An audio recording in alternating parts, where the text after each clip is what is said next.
let's get this bitch started. Welcome to the first video of my new series called MentalKnot, where once a month we are going to try to work out that knot in your head, girl, boy, non-binary pal. It's actually funny because last night, unexpectedly, my friends and I got together just to talk about problems that were happening, drink some wine, like it was a good time. You need to do that with people, and if you can't do that with people, well then hello, you're gonna do it with me right now. I have my glass, I have my kinky vodka, and I'm not saying that because I'm a weird hetero, like it's literally called kinky. And my Sprite to mix it with because Lord knows if I just drink this alone, I'm gonna be out like a light in 2 minutes. So let's get this started. I don't have any ice though, that's the only thing, but that's okay. So we're gonna put 2 shots of vodka. And Sprite. It's very good. We love her. Okay, our first topic is anxiety, how to deal with it when you're at school or when you're at work. And let me tell you, anxiety is that girl. And I do not mean that in a good way. For people who may not know, I deal with anxiety quite a bit.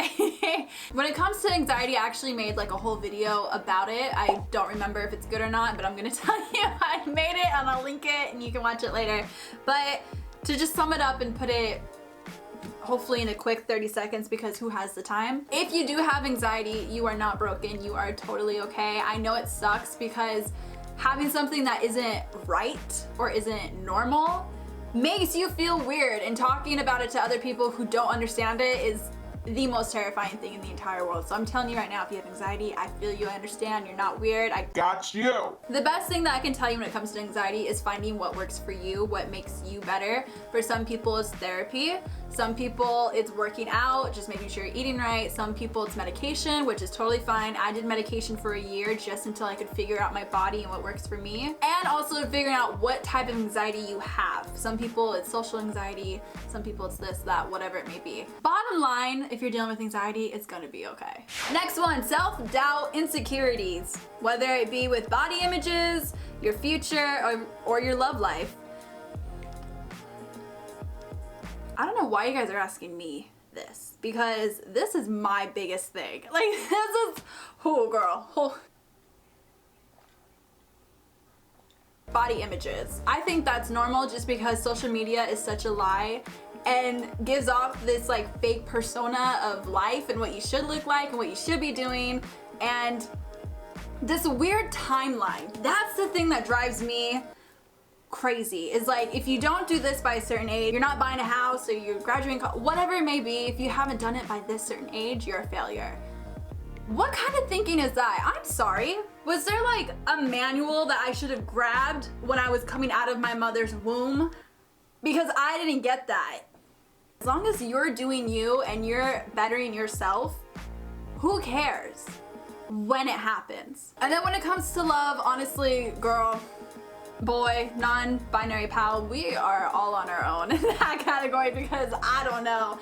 I mean, I'm telling you this, I'm telling myself this when it comes to love, to not be afraid of things happening, but just be careful, you know, make sure you're taking care of yourself. Don't fall for somebody just to be in a relationship. Be in it because you want to be in it and it's beneficial to you. Next one, how to spot toxic friends / people in your life. Ooh.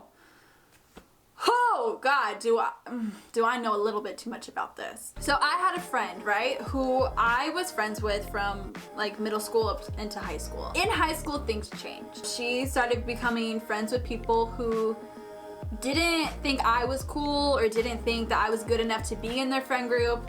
And whenever they were around, she would treat me differently than if we were together, and it really sucked. I learned that the best way to spot people who are toxic for your mental health, your life, whatever it may be, is the way that you feel. And it's not like, oh, you guys get in an argument and you're sad, you guys butt heads over certain things. Like, that's normal. You're gonna have fights with people that you care about, that you're close to. It's healthy. If they are somebody who is making you feel down, who just the thought of them, the mention of them, the sight of them is hurting you in a way that you can't explain, then you need to get rid of them. I know it's easier said than done, but at the end of the day, you need to think of you, okay? I know it's hard Sometimes because we don't think of ourselves as people who deserve it, or you may think it's mean or whatever, but I'm telling you, your life will be so much better. Now, some of you are like, okay, that's great with friends, but what about with family members? That's a little trickier. That was me with my dad. I don't talk to my dad, if you don't know. When I was growing up, like, I had a lot of daddy issues, right? We love that bitch. She's the daddy issues that you have, not the daddy issues that you want. Haha. Haha. You have to realize, if you're considering getting somebody toxic out of your life, is it somebody that you're going to miss? If you're younger and you're with a family member right now, you're living under their roof, it's a little bit harder because, you know, you need them to provide for you. I get it. A lot of you guys ask me and talk to me about dealing with homophobic parents and being a part of the LGBTQ plus community, and I can't help you with that because I don't have firsthand experience. But I can just tell you that you need to do what's best for you, for your interests. If you have to wait it out just like a year or two, do it, and then you can live and be your happy self and live the best life that you deserve. Let me repeat that you deserve. You deserve to be happy whether you believe it or not, so that's all I'm saying. How to deal with feeling like your friends don't like you. Let me tell you, I feel this way constantly because I'm such a burden. I'm like, listen, I know I got problems left and or right, and it's awful and I hate talking to them about it.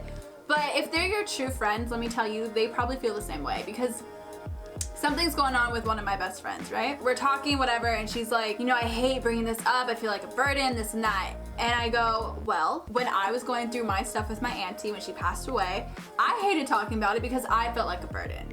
I felt like I was bringing down the group and I was the annoying friend who was always sad and this and that. And she stopped me in the middle of my sentence and was like, no, you're not, because I love you and I'm here for you. And I was like, you don't think it's the same way for you then? And she goes, you're right, but it's hard. And it is hard. It's hard to open up to your friends. But if you can open up and have these honest conversations with these people, I'm telling you, they don't hate you. I think people who are more in their head and more aware of society and how we function are the people that are like, everybody hates me in this room. And I'm telling you, they don't. Next one is how to deal with a friend who is suicidal / abusing. Now this one's really a sensitive topic and it's so hard to talk about it because I've had friendships where it is like that, where people have told me things and it's like, what do you do?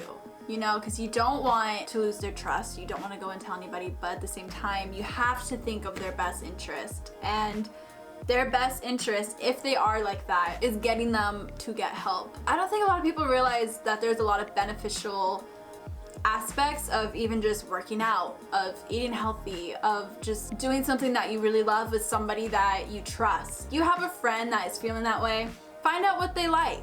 You know, if they are into pottery, if they're into music, like whatever it may be, get involved. You know, make them not feel alone. I think at the end of the day, we just don't want to feel alone. And if it is deeper, obviously, take that next step, but just be there for that person. If they want to talk, listen. Next one and the last one, which is how to be productive / motivated in life. And let me tell you, this is what I struggle with as well, because again, it's the whole comparing myself to people, and we gotta stop that, right? We gotta just focus on us and what we're doing and achieve and celebrate our own milestones. Because I'm telling you, there's this weird thing, right? If you look at people who are successful, people who are doing good in life, it's because they're doing them. You know what I mean? Like, they're not worried about other people. And there's some kind of weird energy when it comes to those people who are just doing them, where it's like, I want to do that. Like, I want to be like you. Anyway, I think that's all the time we have for today. I don't think anything I said made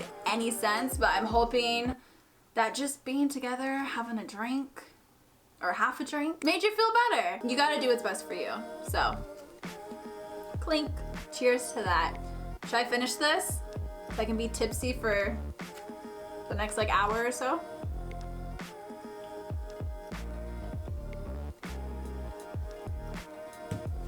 Cheers! I hope you guys enjoyed this video. Mwah. Love you, bye.